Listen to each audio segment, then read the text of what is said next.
बिस्मिल्लाहिर्रहमानिर्रहीम अल्हम्दुलिल्लाहि रब्बिल आलमीन अस्सलातु वस्सलामु अला सय्यिदिल अंबिया'i वल मुरसलीन। मसला ये पूछा गया है कि क्या मुहर्रमुल हराम के महीने में निकाह कर सकते हैं या नहीं कर सकते। तो याद रखिए, मुहर्रमुल हराम के महीने में आप निकाह कर सकते हैं। निकाह करना जायज़ है, शादी करना जायज़ है, नया लिबास लेना जायज़ है, और ये तमाम मामलात मुहर्रम के महीने में भी जायज़ हैं जिस तरह दीगर महीनों में जायज़ हैं। और इसकी वजह ये बताई जाती है, जो लोग मना करते हैं मुहर्रमुल हराम के महीने में निकाह नहीं करना, वो ये कहते हैं कि मुहर्रमुल हराम के महीने में इमाम अली मकाम इमाम हुसैन रदियल्लाहु ताला अन्हु आपकी शहादत हुई। इस वजह से जो है ये बहुत बड़ा सानिया हुआ, बहुत बड़ी शहादत हुई। इस वजह से मुहर्रम के महीने में निकाह नहीं करना, नहीं तो ये बेअदबी हो जाएगी, ये गुस्ताखी हो जाएगी, या ये निकाह करने की सूरत में झगड़े होंगे और वो शादी जो है वो खानाबादी नहीं बल्कि शादी खाना बर्बादी बनेगी, और वो निकाह ज़्यादा देर चल नहीं पाएगा, नहुसत आएगी घर में, और तरह तरह की ये हवाले से वो गुफ्तगू करते हैं। तो ये सब जो है गलत है। मुहर्रम के महीने में आप निकाह बिल्कुल कर सकते हैं। और ये बात याद रखिए, सैयदी आला हजरत इमाम अहमद रज़ा खान रहमतुल्लाह अलैह फतावा रज़विया की जिल्द नंबर 24 में फरमाते हैं कि सोग की नीयत से अगर कोई शख्स मुहर्रम के महीने में निकाह नहीं करता तो ये निकाह ना करना उसका ये हराम है। सोग की नीयत से अगर वैसे कोई निकाह नहीं करता उसमें कोई हर्ज नहीं है, लेकिन अगर कोई सोग की नीयत से निकाह, क्योंकि सोग मनाना ये शरीयत में सिर्फ 3 दिन के लिए है। अब अगर कोई इमाम अली मकाम को सोग मनाएगा तो ये उसके लिए जायज़ नहीं है। इमाम अली मकाम की शहादतों का दुख ज़रूर है, लेकिन उसका सोग मनाना ये जायज़ नहीं, क्योंकि सोग सिर्फ 3 दिन के लिए होता है।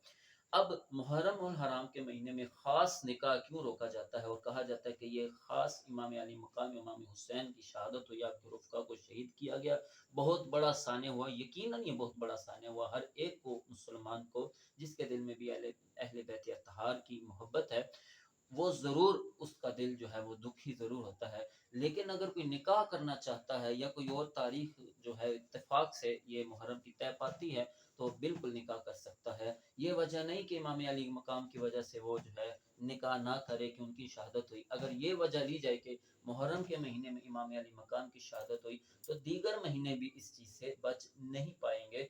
मुहर्रम के महीने में इमाम अली मकाम की शहादत हुई तो फिर क्या सफ़र मुज़फ़्फ़र में 28 सफ़र को इमाम अली मकाम के भी इमाम, वो भी इमाम हसन मुज्तबा रज़ियल्लाहु ताला अन्हु, आपको भी जहर देकर जो है वो शहीद किया गया। आपकी शहादत भी सफ़र में हुई, तो फिर क्या सफ़र में भी निकाह ना करें। और फिर आगे महीना आता है रबीउल अव्वल का, और रबीउल अव्वल में खुद इमामुल अंबिया जो कि तमाम नबियों के इमाम हैं, इमामुल अंबिया हुजूर नबी करीम सल्लल्लाहु अलैहि वसल्लम, आप भी इस दुनिया से रुखसत हुए और आपकी भी वफात जो है रबीउल अव्वल के महीने में है। तो फिर क्या रबीउल अव्वल में भी निकाह ना किया जाए। हालांकि हुजूर अलैहिस्सलाम अपनी बेटी से फरमाया करते थे कि अगर तुम्हें कोई गम सताए तो फिर मेरी जुदाई का गम सोच लेना। जब वो गम सोचोगी तो तुम्हें सारे गम जो हैं ये भूल जाएंगे, क्योंकि मेरी जुदाई का जो गम है ये ज्यादा बड़ा गम है। तो इस लिहाज से रबीउल अव्वल में तो बहुत बड़ा गम है जो यकीनन इमाम अली मकाम इमाम हुसैन के गम से ज्यादा है। तो फिर क्या रबीउल अव्वल में भी शादी ना की जाए।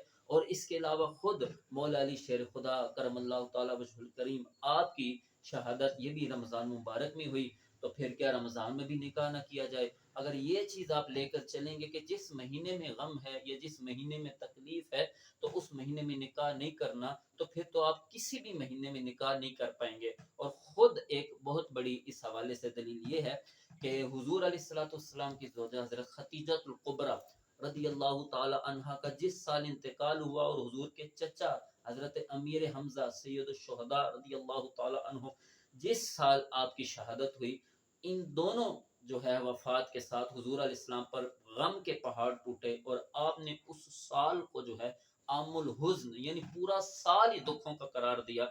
अगर ये चीज हम दुख और तकलीफ और ये शहादत और ये जो है गम को वजह बनाकर निकाह को रोकेंगे तो फिर तो वो आमुल हुज्न कहाँ जाएगा कि उस पूरे साल को हुजूर अलैहि सलाम ने गम का साल दिया। तो उस वजह से हम पूरे साल में भी कहीं भी निकाह नहीं कर पाएंगे। तो ये वजह नहीं है कि इमाम अली मकाम की शहादत की वजह से निकाह नहीं करना। निकाह करना बिल्कुल जायज़ है। जो इसको रोकते हैं ये वो सरासर जो है वो शरीयत के खिलाफ चलते हैं। शरीयत इस्लामी में कहीं भी जो है मुहर्रम उल हराम में निकाह करना मना नहीं किया गया। अगर इमाम आली मकाम की शहादत को लेंगे तो दीगर महीनों में उनसे भी बड़े बड़े इमाम जो है वो शहीद हुए, खुद हुजूर की खुद जुदाई रबीउल अव्वल में हमें देखने को मिली। तो बहरहाल इन तमाम सूरत हाल से ये नतीजा निकलता है कि खास इमाम अली मकाम की शहादत की वजह से मुहर्रम में निकाह मना नहीं किया जाएगा। हाँ ये जरूर है कि अगर कोई नहीं करता निकाह तो कोई हर्ज नहीं है। और वैसे भी कोई ऐसा थोड़ी है कि कोई सारा साल जो है वो इंतजार करता रहे जब मुहर्रम आएगा तब मैंने निकाह ही करना है, ऐसा नहीं होता। बिल इत्तफाक अगर कोई मुहर्रम में तारीख रख लेता है तो उसमें कोई हर्ज नहीं है। वैसे अमूमन लोग मुहर्रम और हराम में निकाह नहीं करते, लेकिन अगर कोई कर लेता है तो उस पर जो है ये तानो तशनी की तीर नहीं चलाए जाएंगे, उसे बुरा भला नहीं कहा जाएगा, क्योंकि उसने ऐन शरीयत के मुताबिक निकाह करना सुन्नत है और निकाह करना एक इबादत भी है।